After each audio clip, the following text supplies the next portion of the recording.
പ്രധാനമായിട്ടും കേരളത്തിൻ്റെ വികസനവും വടകര നിയോജക മണ്ഡലത്തിൻ്റെ വികസനവുമാണ് ഞങ്ങൾ എടുക്കുന്നത്.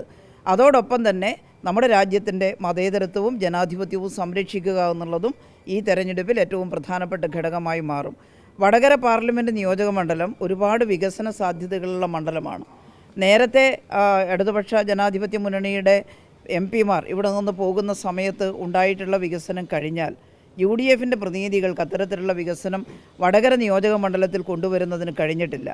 വടകരയിലെ കാർഷിക മേഖലയിലും അതുപോലെ തന്നെ വളർന്നു വരാൻ സാധ്യതയുള്ള വ്യാവസായിക മേഖലയുടെയും ഒക്കെ പ്രശ്നങ്ങൾ നിലനിൽക്കുന്നുണ്ട്.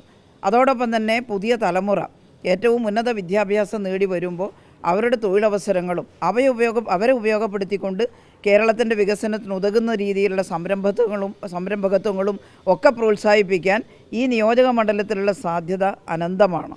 ടൂറിസം അടക്കമുള്ള മേഖലകളിൽ നമുക്ക് വലിയ സാധ്യത തുറന്നു തരുന്നൊരു മണ്ഡലമാണ് വടകര പാർലമെൻറ്റ് നിയോജക മണ്ഡലം. ഞങ്ങൾ ഒരുമിച്ച് കേരളത്തിലെ ഇടതുപക്ഷ ജനാധിപത്യ മുന്നണി ഈ നിയോജക മണ്ഡലത്തിൻ്റെ വലിയ വികസനത്തിന് MP-മാർക്ക് ചെയ്യാൻ കഴിയുന്ന ചില കാര്യങ്ങളുണ്ട്, പരിമിതികളുണ്ട്. പക്ഷേ MP-മാരുടെ നേതൃത്വത്തിൽ ഒരു നിയോജക മണ്ഡലത്തിൻ്റെ വികസനത്തിന് വേണ്ടി ഒട്ടേറെ കാര്യങ്ങൾ ചെയ്യാൻ കഴിയും എന്നാണ് ഞാൻ പ്രതീക്ഷിക്കുന്നത്. ഇവിടെ നിന്ന് തിരഞ്ഞെടുക്കപ്പെട്ടാൽ നേരത്തെ MLA-യും മന്ത്രിയുമായിരുന്ന അവസരത്തിൽ എങ്ങനെ പ്രവർത്തിച്ചോ അതുപോലെ ഏറ്റവും ഊർജ്ജസ്വലമായി മണ്ഡലത്തിൻ്റെ വികസനത്തിന് വേണ്ടി പദ്ധതികളുണ്ടാക്കി എല്ലാവരെയും കൂട്ടിയോജിപ്പിച്ച് അതിന് നേതൃത്വം കൊടുത്തുകൊണ്ട് പ്രവർത്തിക്കാൻ ഞാൻ തയ്യാറാകും എന്നാണ് വടകര നിയോജക മണ്ഡലത്തിലെ പ്രിയപ്പെട്ട നാട്ടുകാരോട് പറയാനുള്ളത്. പ്രതിസന്ധി ഘട്ടങ്ങളിൽ നിങ്ങൾ എല്ലാവരും അറിയുന്നതാണ്. കോഴിക്കോടെ മാധ്യമങ്ങളോട് ഞാൻ പ്രത്യേകിച്ച് പറയേണ്ട, നിപ്പയൊക്കെ വന്ന സാഹചര്യത്തിൽ ഈ നാട്ടുകാർ ഒറ്റക്കെട്ടായി നിന്ന് ഞങ്ങളോടൊപ്പം സഹകരിച്ച് പ്രവർത്തിച്ചതിൻ്റെ ഫലമായിട്ടാണ് നമുക്കൊരു മഹാവിപത്തിൽ നിന്നും രക്ഷ നേടാൻ സാധിച്ചത്.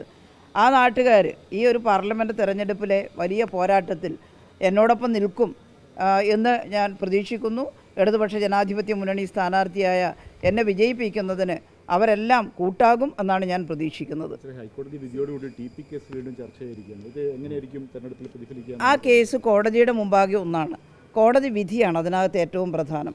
അതൊരു തെരഞ്ഞെടുപ്പ് രംഗത്തെ, അതും ഒരു പാർലമെൻറ്റ് തെരഞ്ഞെടുപ്പ് രംഗത്തെ ഈ രാഷ്ട്രീയ പ്രശ്നങ്ങളെല്ലാം ചർച്ച ചെയ്യുന്നതിനിടയിൽ അതൊരു ചർച്ചാ വിഷയമാക്കാൻ ഞങ്ങളാരും ആഗ്രഹിക്കുന്നില്ല.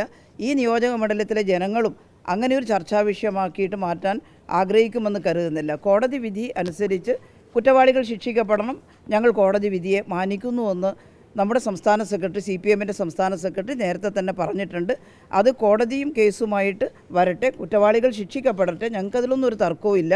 എന്നാലൊരു പാർലമെൻറ്റ് തെരഞ്ഞെടുപ്പിനെ സംബന്ധിച്ചിടത്തോളം കേരളത്തിൻ്റെയും ഈ രാജ്യത്തിൻ്റെയും എല്ലാം ഭാവി നിർണ്ണയിക്കുന്ന രാഷ്ട്രീയ പ്രശ്നങ്ങൾ ചർച്ചയ്ക്ക് വരും. നമ്മുടെ നിയോജക മണ്ഡലത്തിൻ്റെ വികസന പ്രശ്നങ്ങൾ ചർച്ചയ്ക്ക് വരും എന്ന് തന്നെയാണ് ഞങ്ങൾ പ്രതീക്ഷിക്കുന്നത്.